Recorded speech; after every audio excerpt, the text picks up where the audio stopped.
Почитувани гледачи, добра вечер.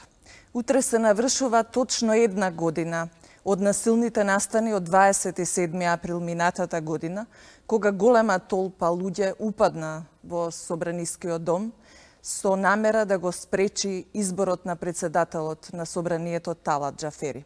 Сцените со насилство од крвавиот четврток го обиколија светот, во кој што брутално беа тепани новинари и пратеници, а најдебелиот крај го извлекоа актуелниот премиер Зоран Заев и пратеникот Зијадин Села.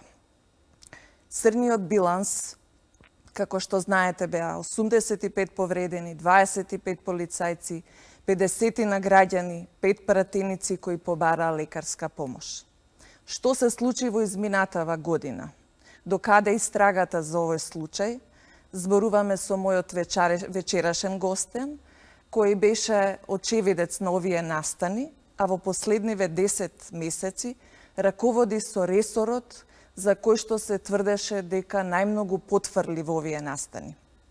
Му посакувам добра вечер на мојот гостин, министерот за внатрешни работи Оливер Спасовски. Добро дојдовте. Благодарам многу, благодарам на поканата. Неколку дена по преземањето на функцијата, вие изјавивте додека не се расчисти 27 април, МВР не може да функционира нормално. Случајот се уште не е докрај расчистен. Како функционира полицијата? Па тоа е точно.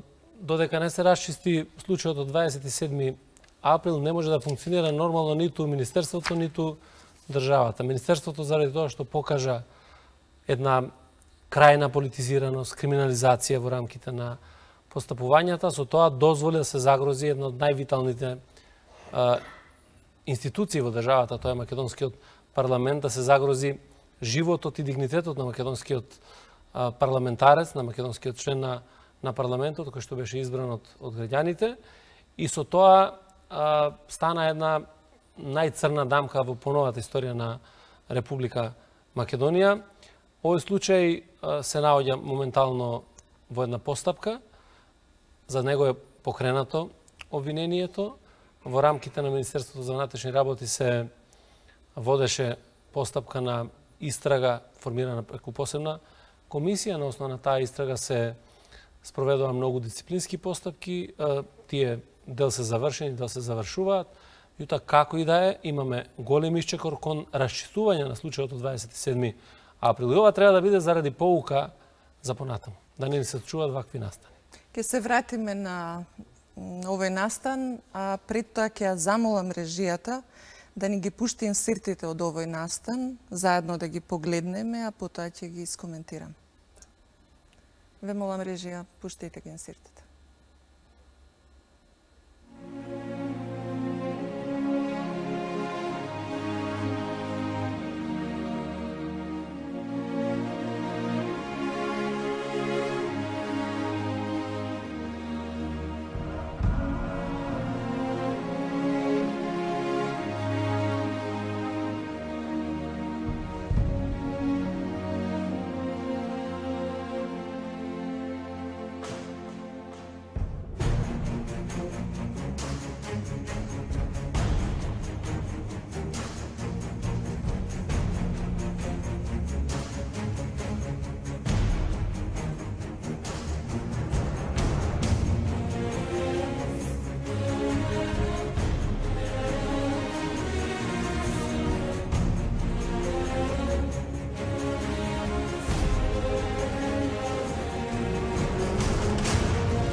Господине министр, со внимание ги гледавте снимките. Какво чувство ви предизвика додека ги гледавте овие кадри?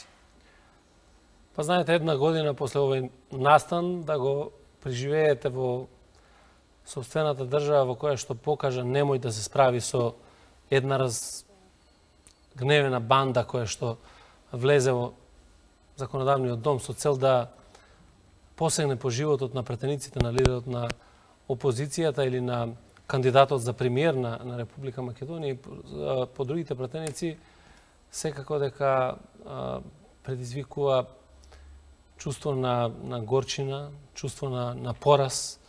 Сите заеднички тоа што се случи на Република Македонија не порази сите нас, посебно и мене, заради тоа што ова беше вториот настан во кој што учествував, во кој што се применија недемократски методи. Едниот беше првиот кога црниот понеделник на 24 декември 2012 година, кога државата не изфрли од законодавниот дом како пратеници, како новинари.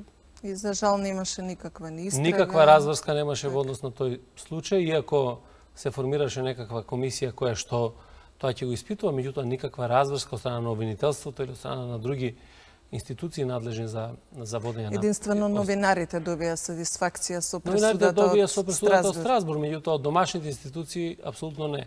Тоа само беше мотив дека во Република Македонија може да се посегнува по таков начин на однесување, посебно на една корумпирана, крајно корумпирана власт, која што сега на 27 април 2017 година покажа дека се ќе направи само да не ја даде, односно да не ја предаде власта. Тоа е прво нешто што се случува после 27 години независна Република Македонија, да немаме мирно предавање на власт. Дали кога додека течеше тој ден можевте да предпоставите дека работите можат до толку да излезат од контрола?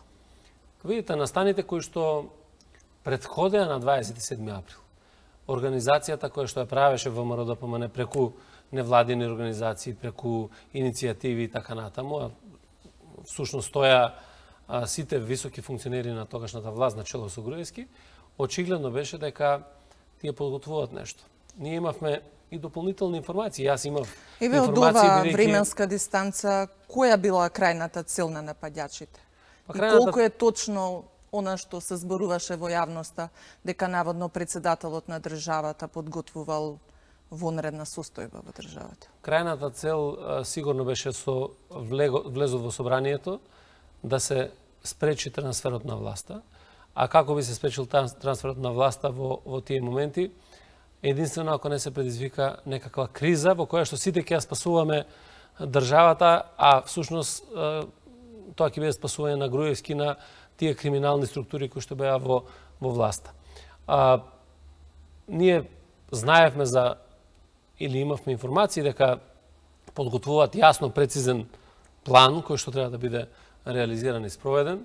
Како беше тој план? Тој план, па ние го видовме планот на 27, меѓутоа многу од работите се измести од тоа што тие го има предвидено. Прво, смета дека, односно очекува дека ќе се направи конфликт помеѓу пратениците. Ние тоа го избегнавме. Понатаму, посакува да се направи конфликт помеѓу граѓаните, да дојдат приврзаници на опозицијата, на Социјалдемократскиот сојуз, да се случи народ и да се да дојдат пред собрание, да се судрат граѓаните на Република Македонија.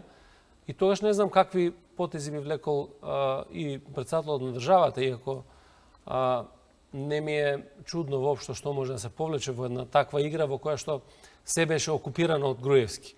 Не постојаат други институции, ние бевме заробена држава која што функционираше врз основа на желбата на поединец, на една фамилија, ако сакате, на една криминална структура која што ја држава Македонија во заложништво со капитал, со моќ, со терор и така натаму во сите сегменти.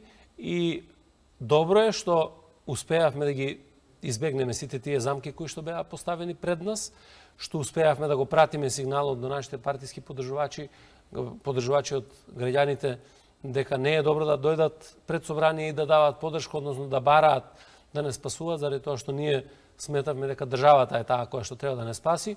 И доколку тоа не се случи, ние бевме подготвени да бидеме и жртви ако треба, само да имаме слобода во Република Македонија за генерации. Сега од оваа позиција на министр за внатрешни работи успеавте да го склопите целиот мозаик, а најмногу клучното прашање, зошто полицијата реагирала 3 часа подоцна?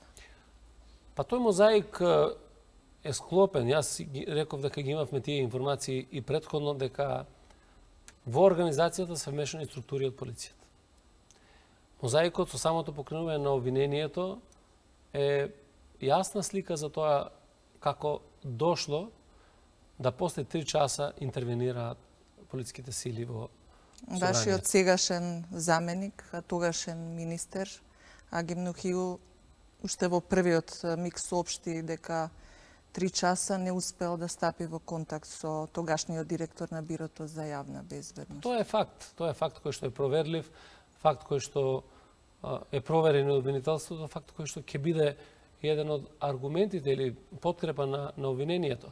Меѓутоа, тие структури кои што беа длабоко политизирани на чело со Чавков и со одредени структури кои што беа под директна негова команда, овозможија да нема интервенција на полицијата. При тоа, правдајки се сега во моментот дека немале наредба, а законот е јасен. Полициските овластувања дозволуваат реакција, односно интервенција на полицијата во секој еден момент кога е загрозен животот, здравието, безбедноста или имотот на граѓаните на Република Македонија. Остануваат нејасни две прашања. Првото, видовме во претходниот случај што го споменавте од 24 декември, дека тогаш практично председателот на собранието викна засилување. Зошто тоа тогаш не беше направено во овој случај? И втората нејаснотија е од кои причини министерот Агим Нухиу не интервенираше поенергично и не побара засилување. Предпоставувам дека бил на линија со некои пратеници, дека веќе му кажале што се случува во собранието. Значи, зборот ми е, може ли заменикот ваш да се абстрахира од одговорноста за овој случај? Сакам да знаете дека кога се работи за овие настани и оние што се од 24 декември, единствената врска помеѓу двата настани е ВМРО ДПМН и Груевски. Со тоа што на 24 декември, на црниот понеделник, тие употребија МВР или македонската полиција за да дојдат да се пресметаат и да ги изврдат пратениците и новинарите од собранието, за да ги задоволат своите интереси, да го изгласаат буџетот, да имаат задолжување и така натаму и така натаму. Во овој случај имаме поголема организација во која што повторно начело е Груевски ВМРО ДПМН, кој што организираа група. Таа група влезе 30-тина со фантомки на главите, спремни со јасна цел да направат убиства на пратениците. Сликите кружеа низ Македонија и низ светот како еден од луѓето се држеше за појас со пиштол, а има сигурно и другите кои што беа внатре пиштоли.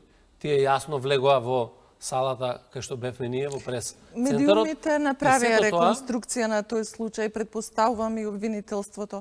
Меѓутоа, сакам да се задржиме на она што покажа вашата интерна истрага. Тоа сакам да ви го кажам. Значи, во тие рамки, таа организациона структура која што беше направена, е составена и од партијата, и од криминалци кои што тие ги контролираат, и од луѓе структури во Министерството за внатрешни работи. Значи, иако беше направен оперативен штаб, кој што треба да ги следи сите настани кои што претходеа на 27-ми, бидејќи имаше континуирано дневни протести. Тој штаб функционира, има дежурен во штабот. Се открија многу прашања и затоа носат одговорност прво шефот на тој штаб, тој што е имал Златната команда, во случајот Чавков. Сакам тоа да го објасниме. Носат одговорност луѓето кои што беа во штабот, луѓето кои што беа началници на оддел за специјални политички операции, на централните политички служби и така натаму. Функцијата на тој оперативен штаб е да направи можни сценарија. од ризици. Да направи можни сценарија, да направи проценки, на основа на тие проценки да ангажира сили кои што треба да бидат... Немало ли такви проценки за тој ден? Дека случувањата во собранието се настани од висок ризик? Иако имало одредени најави кои што биле давани од поединци, можеби членови на штабот, тие најави или тие ризици кои што се предпоставувале не биле земени воопшто во предвид. Заради тоа што ако ви учествувате во организација на еден настан кој што треба да го руши уставниот поредок на Република Македонија, тогаш и нелогично е од другата страна во МВР да преземате мерки за да се спротиставите да не се случи тој настан. И со таков еден судир кој што го имаме, ние затоа имаме дежурен во штабот кој што не се јавува и не интервенира, не повикува никој. Имаме началник на одделот за специјални полициски операции кој што не ги повикува да ги стави во приправност единиците. Имате команданти кои што не добиваат наредба дека тоа треба да се случи. Имате началници од така познатата 6-та управа или одделот за обезбедување на имоти и лица кои што се задолжени за внатрешното обезбедување на собранието, кои што исто така не активираат дополнителни сили. Ние имавме дури во сала еден член на моето обезбедување повикуваше еден од началниците да дојдат, да се приклучат пред нас, пратениците да помогнат, тоа не се случи. Нема оправдување дека немале наредба за постапување. Бидејќи законот, рекови на почетокот, е јасен и децизен. Ако е во прашање животот на поединец во Република Македонија, здравието, имотот на луѓето, особено кога станува збор за највисокиот законодавен може без разлика. Значи, дали е тоа највисокиот законодавен орган или е било кој граѓанин на Република Македонија на улица, да гледате дека му е загрозен животот, вие не може да барате наредба од предпоставен за да постапувате. Тие овластувања ги имате по основа на закон. И тука не држат ниту едно оправдување кое што го имат. Вториот елемент што го поставивте. Дали министерот превземал, односно тогашниот вршник, да, превземал се. Тој бил тука. Значи, дошол во министерството. Ги барал сите можни предпоставени кои што треба да превземат мерки. Се наоѓал во штабот и така натаму. Меѓутоа, проблемот е што ескивирањето од организирањето на луѓето за да бидат тука присутни и да се дадат соодветните команди го договлекува време траењето и поминуваат повеќе часови од настанот кој што се случи. Тоа е таа една ситуација во која што тие мислеле дека ќе се заврши работата на брзина и ќе дојдат во вториот дел. Значи имате две ситуации во конкретниот случај. Една е за директна инволвираност на припадници на полицијата и втората на непостапување. Да, инволвираноста директна на припадниците на полицијата е и со постапување и со непостапувањето. И едната и другата е казнива. Да. Дали спроведовте дисциплински постапки? Да, имаме спроведено околу 50 на 49 дисциплински постапки. Колку од нив завршија со откази и суспензии? Имаме до сега сигурно околу 19 кои што завршија со откази, суспензии беа 27, за дел од нив траат се уште постапките. За дел од нив покренуваме постапки врз основа на аргументацијата која што сме ја имале или давале лажни искази пред комисијата. Се испостави сега за двајца припадници и тоа на високи позиции, еден помошник началник во оддел за специјални полициски операции, едниот припадник на една од специјалните единици, кои што давале лажни искази пред комисијата за утврдување на одговорност, а при тоа во обвинителството се открија некакви други факти кои што беа. За тие исто така се покренуваат постапки.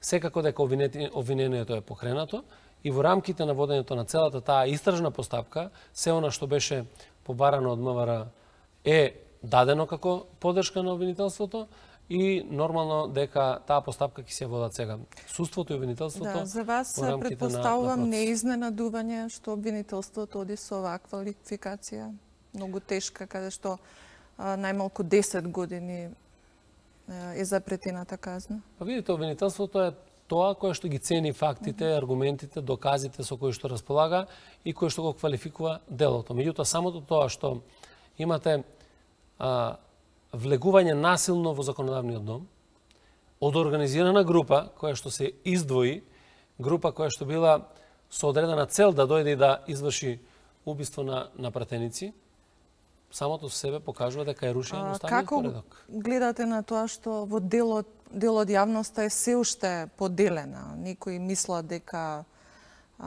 од една страна се бранел уставниот поредок, а други сметаат обратно дека бил нападнат. Имате ли вие дилема? Јас немам дилема апсолутно. Не знам од што би го бранеле уставниот поредок. Едноставно во демократијата дека го бранеле од начинот на кој што бил избран Талат Џафери, наводно во нелегална, незаконска постапка на брзина. Видете, во една демократска држава бројките, односно гласовите во парламентот го определуваат тој што ќе биде носител на власт. Во овој случај ние имавме апсолутна мајоризација на малцинството врз мнозинство. И крај на крајви, тоа беше ситуација во која што не сака да се изврши трансфер на власта, се со цел мислејќи дека ќе ги заштитат поединците, тргнувајќи од Груевски па надолу, од целиот тој криминал кој што го има. И тие длабоко свесни дека имаат криминал, а тоа се покажува и сега низ на постапки, јас кажувам сосема приземно за луѓето дека дури спајалици кога купувале во било која од институциите краделе, знаејќи го сето тоа, тие беа многу исплашени. Знаете, кога имате чувство на страв, кога веќе проработува тој инстинкт да вие се заштитите од нешто, тогаш не носите разумни одлуки, туку носите одлуки со кои што вие сакате да се заштитите по цена и да ја срушите ако треба и државата. И тогаш беа изманипулирани луѓето и тоа подоцна се покажа дека се изманипулирани. Ви имате 34 луѓе или 36 кои што беа приведени, 34 во притвори и така натаму. Ама Груевски и неговата партија говореа само за пратениците, не говореа за останатите кои што беа таму. Тоа јасно покажува дека манипулацијата е сериозна. Вториот елемент, или многу поважен, ние го слушнавме Груевски веднаш после настаните, кога се врати од Виена, дека тој ги осудува настаните и дека такво нешто не треба да се случи на Република Македонија. Па кој е тој, како да кажам, однос на еден човек кој што е подготвен да организира се за да се спаси сами од себе си и утре дента повторно другите да бидат винови, тој да биде Не е ли малку чудно што на обвинителната клупа ќе се најдат повторно извршителите, а го нема наредбодавачот? Видете, најдобро и јас тоа го посакувам наредбодавачот да биде на обвинителна клупа, заради тоа што тој би бил организаторот и тогаш правдата би била задоволена до крај. Меѓутоа, истрагата е водена, реков дека Оделението за организиран криминал при основното јавно обвинителство, заедно со истражителите кои што беа од Министерство за внатрешни работи и врз основа на сите аргументи, факти, докази кои што стоја на располагање, се утврди тоа што се утврди и тоа ќе се докажува во постапката. Доколку има нови аргументи, факти кои што можат... Дали тоа сакав да ве прашам, дали очекувате дека ќе се прошири истрагата и на други учесници? Па видите, има ли веќе некакви такви наредби за спроведување истражни дејства од обвинителството? Има повеќе нови, да речем, сознанија кои што се добиваат и веројатно обвинителството што ги проверува, и тоа го оставам на обвинителството. Не сакам сега да навлегувам во детали околу одредени состојби, бидејќи тоа не е добро ниту за текот на истрагата, ниту за текот на процесот кој што се води. На сметка на МВР имаше многу критики околу начинот на приведување на пратениците. Најпрво спикерот на парламентот Талат Џафери, а потоа и народниот правобранител укажа и искажа критики околу начинот на апсење. Наводно не е водено сметка околу имунитетот на пратениците. Ете, јас денес ќе одговорив на пратеничко прашање. Министерството за внатрешни работи постапи врз основа на одлука на суд. Ние имавме наредба од судија на претходна постапка за приведување на сите лица кои што учествувале во настаните од 27. Имунитетот е во однос на одредувањето на притвор. Значи, не може пратеникот да биде притворен доколку собранието не му го одземе имунитетот или тој не се повика сам ако не се откаже од имунитетот. Овде беше приведување врз основа на барање на јавниот обвинител и врз основа на издадена судска наредба од судија на претходна постапка. Народниот правобранител тврди дека практично процедурата е прекршена и од судиите и од полицијата, кои што требало да знаат дека пратениците имаат имунитет и дека најпрво треба да им се одземе имунитетот? Видете, јас апсолутно не верувам дека судиите не знаат да го применуваат и законот и уставот. Не може ли да се случи второ, тоа да биде тој недостаток во процедурата, не, некакво оправдување? Не, тоа нема врска со никаква процедура, заради тоа што таа процедура е сосема законски и легитимно спроведена врз основа на одлуките и врз основа на правилниците. Тоа го покажуваат фактите. И ние можеме да разговараме, можеме да цениме во однос на фактите. Јас тоа го кажав и во собранието. Народниот правобранител може да цени врз основа на сите аргументи и факти кои што ги има и врз основа на носењето на неговите ставови кои што ги креирал. Исто како што носеше и за црниот понеделник. Народниот правобранител на црниот понеделник доби нов мандат. И тој седеше во собрание на Република Македонија додека се изфрлаа пратениците и новинарите од законодавниот дом. И тогаш немаше никаква представка, ниту злоупотреба од полицијата да може да го изфрли. Тоа не можете да му го простите на Мемети и го сметате како негова црна дамка за овој мандат? Јас тоа го истакнувам како факт кој што се случил во Република Македонија. Заради тоа што и пратениците и новинарите кои што биле спречени да се ја вршат својата работа, исто така во тој момент од страна на државен орган, од страна на Министерството за внатрешни работи е нешто што треба да биде забележано. Меѓутоа тоа е негова перцепција и секој си носи перцепција врз основа на одлуките кои што ги има. Да, меѓутоа тоа од страна на пратениците на ВМРО и нивната пратеничка група обилно се користи во дискусиите, бидејќи се повикуваат токму на мислењето на народниот правобранител. Се повикуваат на мислењето на народниот правобранител и тоа денеска го кажа, а никако не може да одговорат зошто и од кога ја добија наредбата да ги отварат вратите. Тоа е клучниот елемент. Јас да сум на местото на пратениците од ВМРО ДПМН, јас би се срамел денеска да седам и да поставувам прашање пред македонската јавност за тоа дека некој бил приведен од пратениците несоодветно.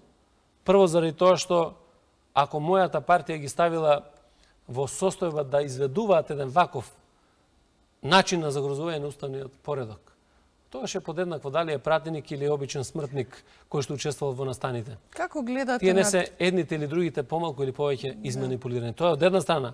Од друга страна, кога сте представник на политичка партија, која што се обидела преку рушење на уставен поредок да остане на власт, да ги спаси челниците на таа гарнитура на власт, кого ние браниме денеска и зашто денеска дискутира? Сега да ве прашам, како гледате на тоа што секогаш во клучни моменти, кога некои крупни одлуки се носат во Македонија, Груевски или не е во земјата или не е во парламентот? Па јас тоа сум го кажувал и неколку пати во собранието. Значи, кога се носеа клучни одлуки во македонскиот парламент, тој така вешто манипулираше со пратениците на ВМРО ДПМН, кои што на крајот и нив не може да ги разберам, се радуваа зашто ги изманипулирал. Ќе ви кажам неколку примери. Се прави амнестија на хашките случаи во законодавниот дом.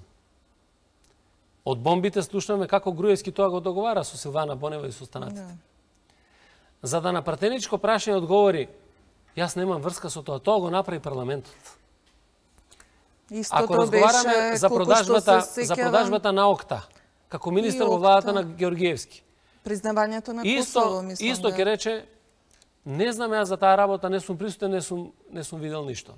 Иако договорот го има подпишано Груевски комитет за финансии. Ако разговараме за прашањето на признавање на Косово, тој ги издава наредбите, исто така ништо не знае, тој не е од тука човекот. Ако се случува настани на 27-ми, исто така не знае, тоа е во Виена, во истиот момент и така. Тоа е еден однос, кукавички однос во политиката на лидер кој што сака да му се завршат сите работи заради сопствениот спас од тоа што се случува во Република Македонија и при тоа сите други да бидат винови, тој да биде исправниот. И тоа се случи и после настаните. Се завршија настаните, утредната тој ги осудува настаните, ги нарекува хулигани, не знам како ги нарече оние кои што учествуваа во тие нас и мислеше дека на тој начин ќе се испере пред македонската јавност. И од тој аспект сметам дека ниту денеска, ниту во иднина не заслужува тој човек или таа структура, таа гарнитура која што ова го направи во Република Македонија да биде поддржана или да добие поддршка од било кој пратени на таа политичка партија. Очекувате ли судски епилог за овие настани? Да, апсолутно очекувам. За да се испрати порака судски епилог заради дека тоа што вакви немили настани не смеат во иднина да се случуваат. Јас очекувам апсолутно судски епилог на настанот. Очекувам одговорност заради тоа што настаните од 24 декември 2012 покажа дека ако нема одговорност, ни се случуваат нови настани.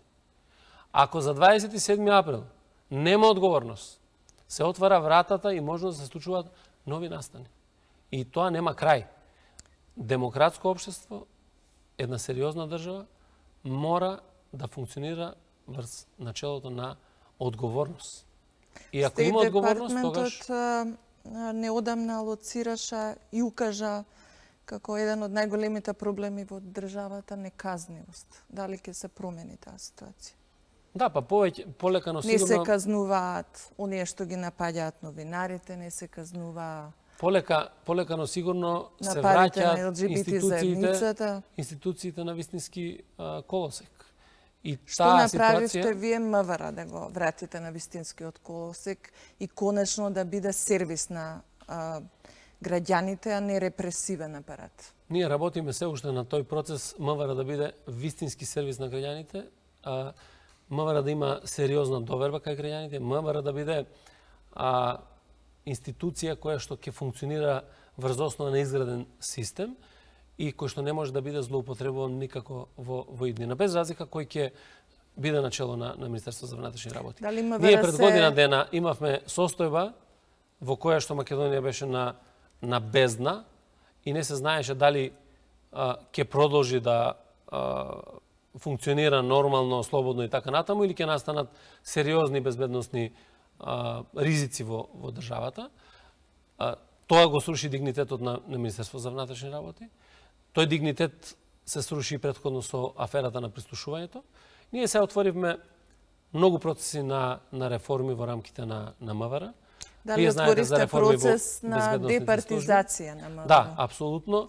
Процесот на департизација е клучен момент за да дојдеме до функционирањето на системот. Сакате да кажете дека МВР не е повеќе расадник на партиски кадри? На СДСМ сега? Ако порано беше на ВМРО, сега на СДСМ? Не, заради тоа што ниту еден раководен кадар во Министерството за внатрешни работи нема донесен од надвор.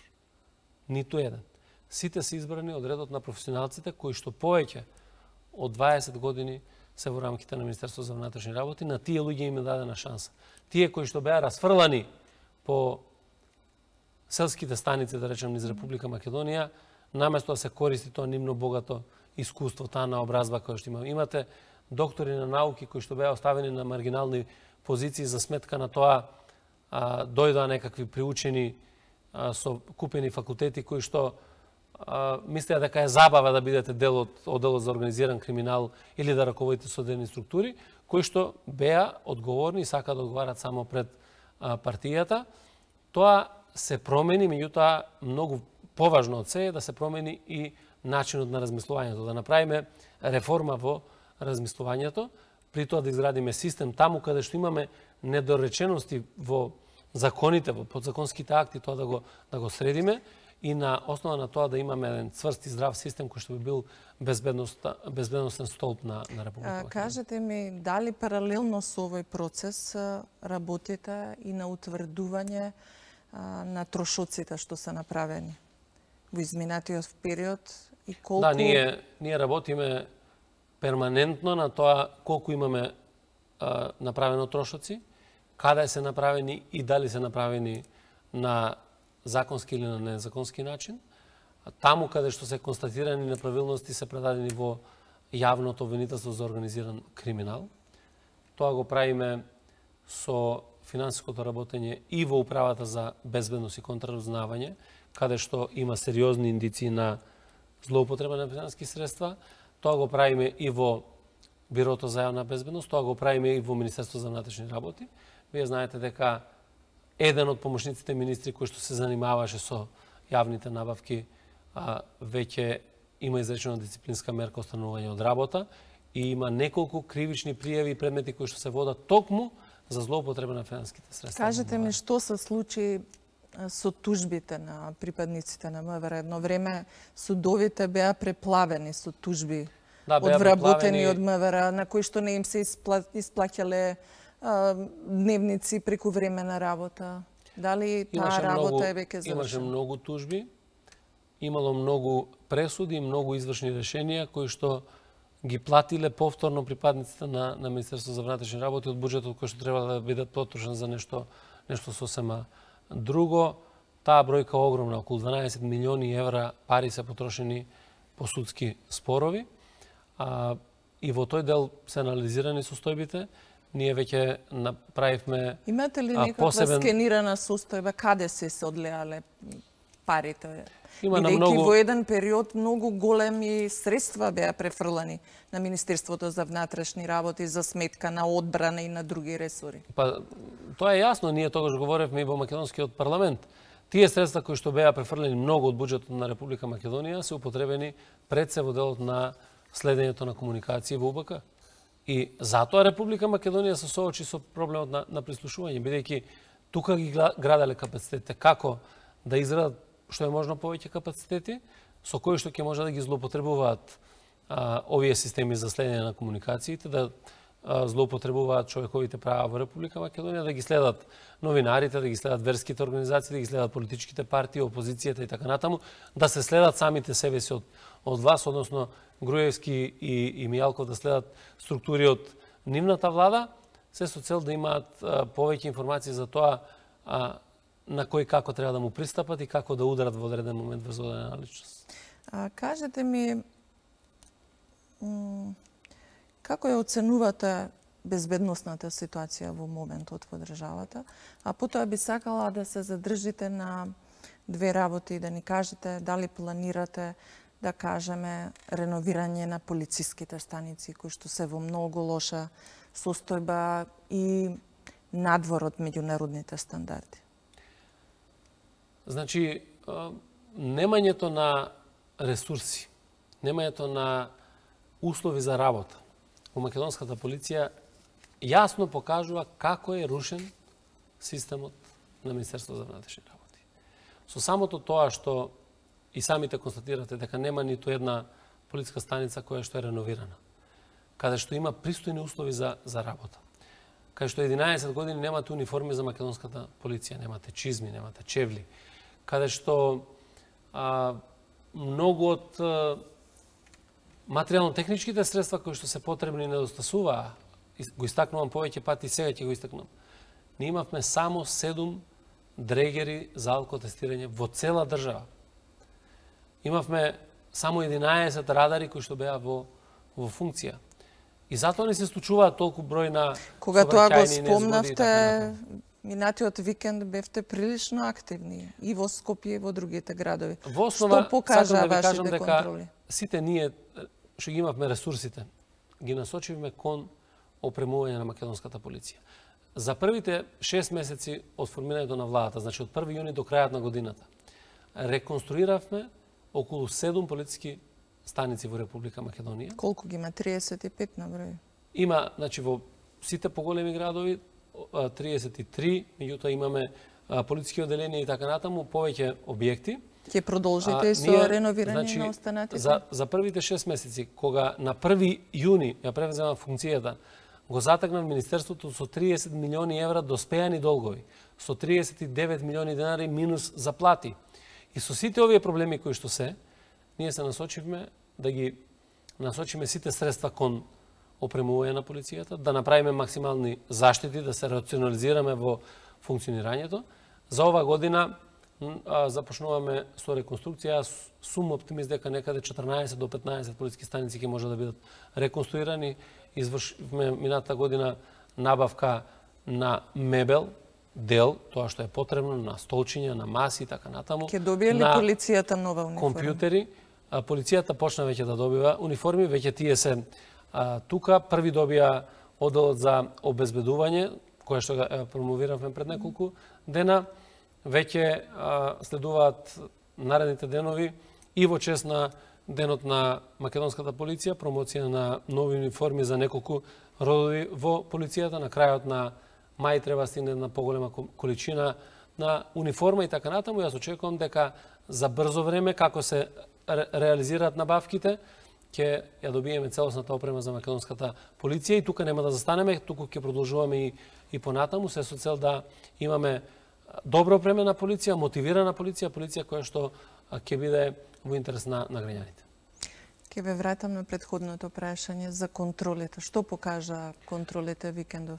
Контролите покажа дали е точно дека скопјани најмногу возат пијани? Покажа навистина еден, значи, ние имавме во двата вечери, сабота и недела, контролирани околу 1300 возачи.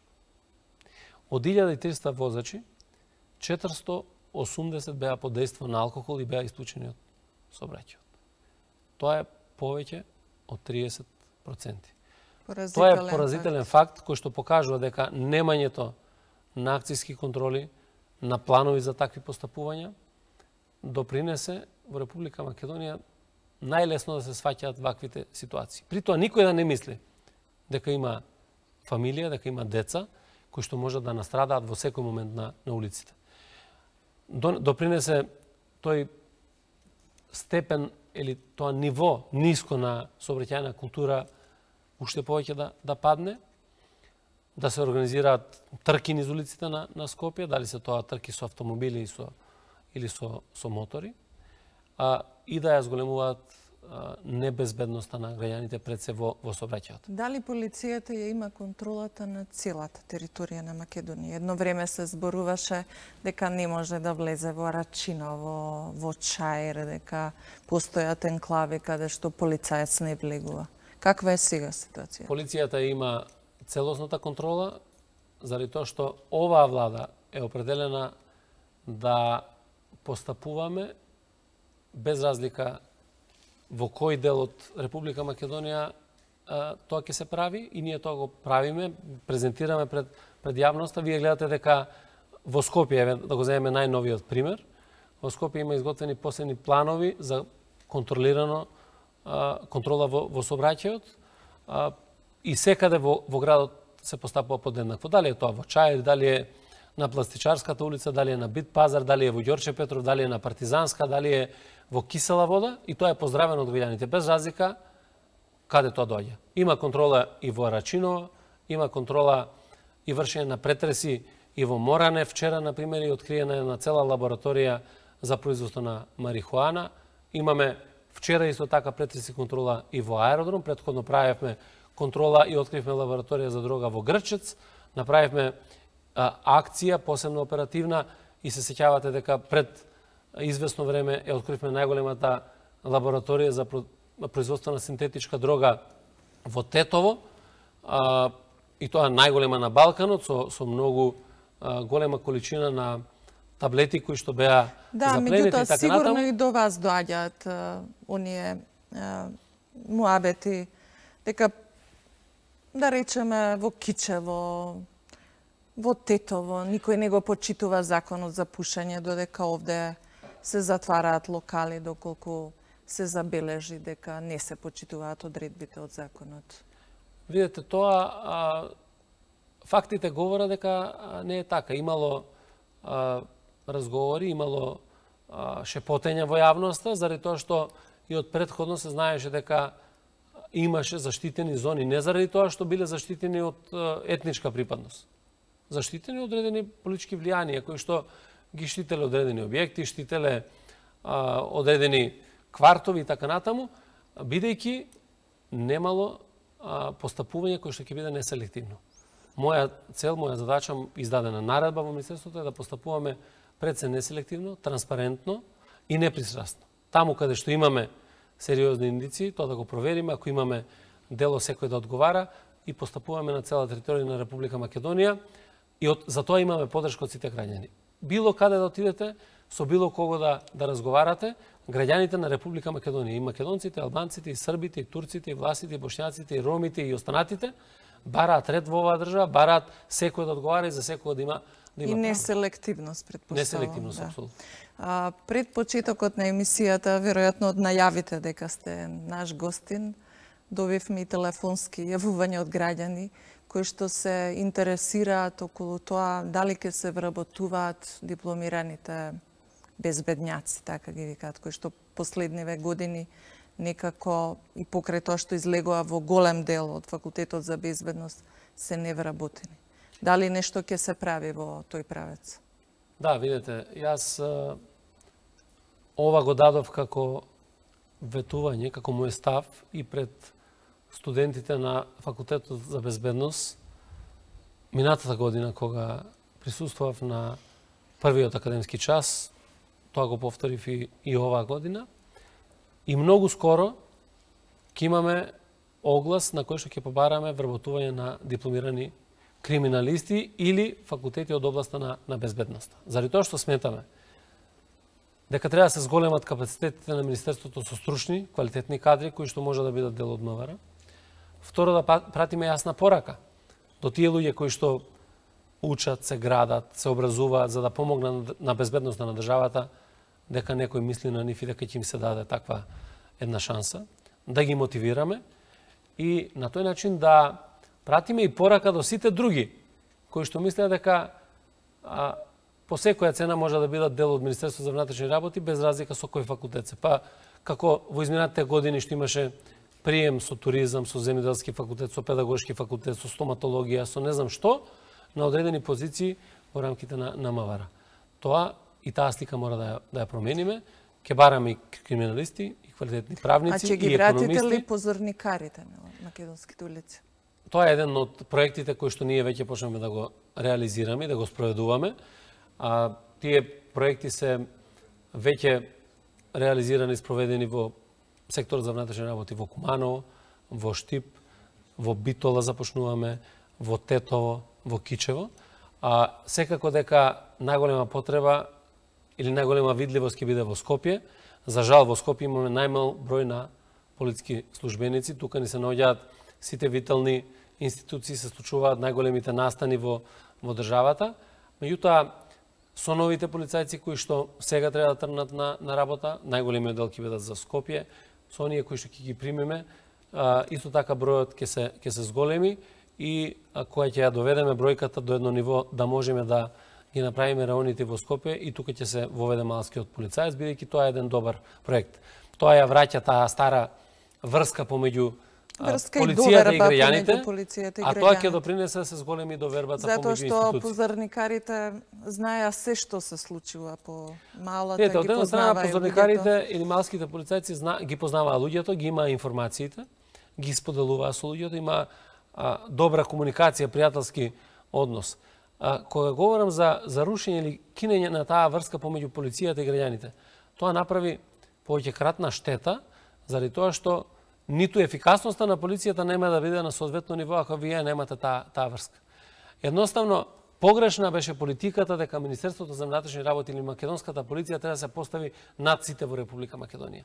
И дека треба да има страв и трепет од македонската полиција, кој што не смее никој да дојде до одредени информации. Од друга страна, имавте состојба во која што МВР беше заштитник на одредени структури, блиски до одредени моќници во власта, и тоа создаваше недоверба заради тоа што граѓаните сами смета дека и да пријавиме нешто, има одредена структура која што ќе ги заштити во Министерството за внатрешни работи. Тврдите дека сега ова МВР не штити одредени групации, па тоа се покажа бизнес групации? Не, апсолутно, тоа се покажа низ многу примери дека ние не сакаме да имаме селективност во постапувањето, сакаме да постапуваме према сите. Колку и дали се недоприливи функционерите на СДСМ и ДУИ?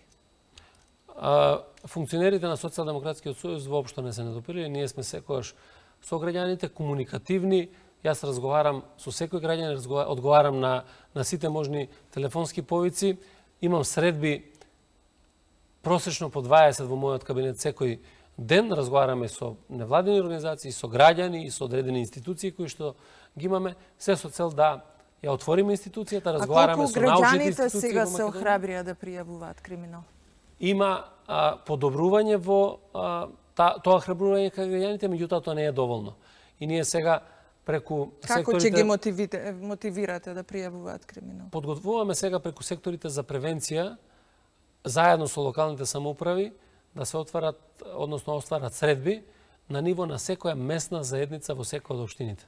Да се отвори диалог помеѓу граѓаните и македонската полиција, да разговараме, да се гради таа доверба и тие да имаат сигурност дека ќе пријават и дека ќе се постапува на вистински начин. И тоа апсолутно јас ги повикувам сите граѓани на Република Македонија да ги пријавуваат состојбите во македонската полиција, да укажуваат на неправилностите дури и во работењето на македонската полиција. По самата полиција да се преземаат мерки. Влегуваме во финалето на нашиот разговор и би сакала да зафатиме едно прашање поврзано со трансформацијата на тајните служби. Дали е таа започната, во која насока ќе се одвива и што ќе представува ОТА, Оперативно-техничката агенција. Ова е една од најголемите реформи која што се започна во поновата историја на македонската државност и најголема реформа која што е од формирањето на оваа влада и врз основа на планот 369. Вие знаете дека таа реформа на безбедносните служби се водеше во два дела или се води. Првиот дел е во системот на следење на комуникации и таа е завршена веќе, во собранието се донесени сите потребни закони. Следува вториот дел на реформа, а тоа е реформа на безбедносните служби, која што ќе покаже каква треба да биде организацијата на безбедносните служби во Република Македонија. За таа ќе дебатираме веќе во наредниот период со научната, стручната јавност, невладините организации, со граѓаните. Оваа реформа ја водевме транспарентно, ние разговаравме повеќе пати, јас сум имал на повеќе телевизии дебата околу овие реформи. Мислам дека ние го избравме најдобриот модел кој што е компатибилен со приликите во Република Македонија. Практично оперативно-техничката агенција која што сега треба да се формира, за која што е отпочната постапка, е агенција која што би била посредник помеѓу органите кои што се надлежни за следење на комуникациите. Тоа е Министерството за внатрешни работи, Царинската управа, Управата за финансова полиција и военото разузнавање. За тајната полиција како што Управата за безбедност и контраразузнавање е посебна институција со посебни надлежности. Оперативно-техничката агенција ќе биде институција која што ќе дозволува пристап до телеком операторите за да можеме да имаме следење на комуникациите. И на тој начин поефикасна треба да биде и контролата на слажбата. Проблем во злоупотребата на прислушувањето, односно на следењето на комуникации. До сега сите тие медиациски уреди беа во Управата за безбедност и контраразузнавање, сите органи, значи военото разузнавање, Управата за финансова полиција, Царинската управа мораше во МВР да ги донесат, односно да побараат па да се донесат наредбите и од тука да се следи комуникацијата. Сега сите органи за следење на комуникацијата ќе бидат рамноправни, ќе си бараат преку јавен обвинител до надлежниот суд или судија на претходна постапка за заштита од криминал или за заштита на уставниот поредок јавниот обвинител преку Врховниот суд, ќе се достават тие наредби до оперативно-техничката агенција, таа ќе дозволи пристап за следење на комуникацијата, меѓутоа нема да може оперативно-техничката агенција да има увид во содржината на разговорот. Тоа може да го прави само органот. На тој начин има взаемна контрола помеѓу институциите. Дали тоа значи дека ќе спречиме евентуално идно масовно прислушување? Тоа е целта да израдиме систем кој што може да биде заштитен, кој што не може да биде злоупотребуван, систем кој што може да биде контролиран. Знаете, секогаш можноста за злоупотреба има во секоја институција. Меѓутоа, прашањето на контрола е клучно и ние тука посебно внимание посветивме во овој дел на реформите и во градењето на капацитети за контрола. И на парламентарната контрола, и на граѓанската контрола. Емисијата ќе ја завршам во стилот на мојата емисија Правда и неправда. Ќе добие ли Македонија конечно правда? Македонија мора да добие правда, Македонија мора да направи се преку реформите да се избори за систем кој што ќе креира правда, неправдата да биде поука за тоа што треба да направиме во креирањето на тој систем, граѓаните да се чувствуваат сигурни, да веруваат на институциите, граѓаните да знаат дека има кој да ги штити, дека ова држава има систем кој што функционира и на тој начин да се посветат на други теми на развојот на Република Македонија, бидејќи мислам дека имавме многу ретроградни процеси кои што допринесуваат граѓаните да се занимаваат само со теми кои што не водат никаде. Впрочем, и реформите кои што ги правиме не се реформи само за за Европската Унија, туку градење на систем на вредности кој што ќе значи практицирање во државата и начин на живење на граѓаните на Македонија. Ви благодарам за учеството во емисијата, а вам, драги и почитувани гледачи, за тоа што не следевте. Следете не и во наредните 7 дена. Тука сме на истото место, следниот четврток во истиот термин 20:30. Благодараме за вниманието. Благодарам.